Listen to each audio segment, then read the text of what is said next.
Sometimes we have to ask ourselves, what's using my life? Heard a guy give a lecture one time that says, we are today what we were when. And he was talking about the fact that we, to a great extent, behave, think, react because of some previous experience that we've had. One of the things that we know about life is that it is always changing. Sometimes you're up, sometimes you're down. Sometimes things go real well, and sometimes they don't. Sometimes you're happy, and sometimes you're sad. Now that's that thing called life. And when we begin to understand and know that, accepting that reality that we will never ever have things just on an even keel all the time, that you're going to have some ups and you're going to have some downs. But during those down moments, that's where the growth takes place. That's where the work is. See, anybody can feel good when they have their health, their bills are paid, they have happy relationships, business is successful. Anybody could be positive then. Anybody can have a larger vision then. Anybody can have faith under those kinds of circumstances. Am I correct? See, but the real challenge of growth, mentally, emotionally, and spiritually, comes when you get knocked down. Somebody said that adversity introduces a man to himself or a woman. How you handle it, that's where the growth takes place. When I was facing some challenges, I had a guy say something to me, and I suggest this is one of the first things that you want to do when you're facing a challenge. You want to get unstuck. Evaluate where you are. Look at it. Assess yourself. Assess yourself and assess the situation. What brought you there? What role did you play? Earl Nightingale had a saying I like. He said, all of us are self-made, but only the successful will admit it. What has brought you to this point? What did you learn from it? Are you learning anything? Or are you doing it over and over and over again? Somebody said that insanity is doing the same thing in the same way, expecting a different outcome. Are you going through it or are you growing through it? Are you bigger and better because of it? Because it's not going to leave you until you grow through it.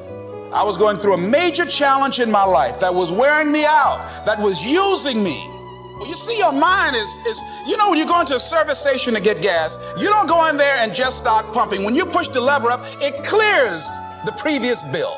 By the same token, if you want to begin to move, you've got to clear your mind of all the unnecessary luggage and baggage that's weighing us down. I couldn't move. I couldn't think about what am I going to do to get out of this situation, because I was so concerned about what happened and what he did to me and how bad it was. I was so stuck in that I couldn't even focus on what I should have done. Feeling sorry for myself and angry, and none of that was taking me anywhere. So pretty soon I learned through effort, made a conscious, deliberate, determined effort. I had to let it go. I had to forgive it. Let it go and begin to focus on developing myself. And I say to you, you're going to have people to do things to you. Things are going to happen to you. And the most important thing to do is to harness your will and let it go and move so you can grow, so you can get on with your life. It doesn't matter about what happens to you. What matters is, what are you going to do about it? All of us have experienced some tragedy, and if we haven't, we will. And you can either let it destroy your life or you can build upon it. You can permit it to let it hold you down, or you can decide, I'm not going to let that happen to me. I'm bigger than this. Make a declaration to yourself. Declare all out war that you're going to get out of this rut. I don't care how good you are. I don't care how talented you are. I don't care how much you work on yourself. There are some times when things aren't going to go right. They just are not going to go right. There are times when anything that can happen will happen. Murphy's Law will be knocking at your door. Why? I don't know why. That's called life. And you have to deal with it. Sometimes your life will be in a slump, just like sports. Some of the best shooters can't hit baskets different times in games. They get in a slump. Do they sit on the sideline and say, I just didn't hit a basket today? No, they continue to execute. I suggest to you that if you are facing a challenge, don't stop.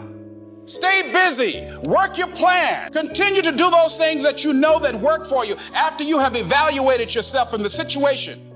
Continue to move. Stay busy, stay busy, stay busy. Find somebody that you can help so you can forget about you for a moment. See, sometimes the best thing to do is to be. Sometimes you have to just back up and go within yourself.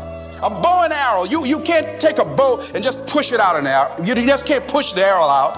You have to pull it back and then release it. Sometimes you have to back up and go within and pray and meditate and recharge your batteries. Go away, clear your head, and then come back and look at it from a different vantage point. Don't operate while you are under the spell or the effect of what's going on. Next thing is that you've got to activate the thinker in you. Don't allow your emotions to control you. We are emotional, but you want to begin to discipline your emotion. If you don't discipline and contain your emotions, they will use you. Your mind goes on automatic, just like a guard. You know, I loved reading the book called As a Man Thinketh by James Allen. He uses the analogy of the mind being like a garden. You know, weeds don't have to have any encouragement to grow. You don't have to water them. They don't have to get sunshine. They don't have to have fertile ground. They will grow through the cracks of a sidewalk. Am I right? But if you want to grow orchids or roses or any kind of exotic flowers, there are special processes and procedures you must go through. Well, by the same token, you don't have to force yourself or motivate yourself to think negatively, to be depressed, to hate somebody, to want revenge, to want to get back at somebody, to beat yourself up over the head, to feel loaded with guilt. You don't have to make any effort to do that. Your mind is on automatic. It will do that by itself. But if you want to begin to move into your own personal greatness, if you want to begin to really enjoy a happy, successful, healthy life, you've got to be willing to go against the tide. You've got to be willing to harness your will and say, in spite of this, I'm in control here. I'm not going to let this get me down. I'm not going to let this destroy me. I'm coming back, and I'll be stronger and better because of it. You have got to make a declaration that this is what you stand for. You're standing up for your dreams. You're standing up for peace of mind. You're standing up for health. You want it, and you're going to go all out to have it. It's not going to be easy.